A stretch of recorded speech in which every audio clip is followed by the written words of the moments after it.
SIP तो बहुत से लोग करते हैं, लेकिन आधे इंडिया को भाई यही नहीं पता कि एसआईपी का 555 यानी कि 555 फॉर्मूला क्या है, जिससे आप 2 लाख महीने की पेंशन तक का जुगाड़ बहुत आसानी से कर सकते हैं। चलिए सबसे पहले इस ट्रिक को बेहतर तरीके से समझने के लिए कुछ स्टैंडर्ड्स को तय कर लेते हैं। आप ये मान लीजिए कि आप 25 साल के हैं और हर महीने आप एसआईपी में 10,000 रुपये जमा करना शुरू करते हैं। अब साथ ही रिटायरमेंट तक अपने निवेश पर औसतन 12% का रिटर्न आप मान लें। ये रिटर्न हम मिनिमम बता रहे हैं, ये 15 से 20% तक भी हो सकता है।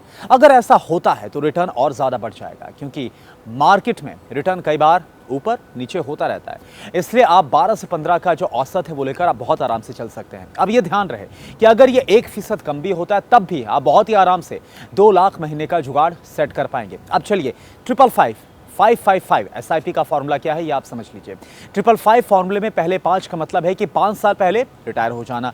दूसरे 5 का मतलब है कि इसके लिए आपको हर साल अपनी एसआईपी में 5% का इजाफा करना होगा।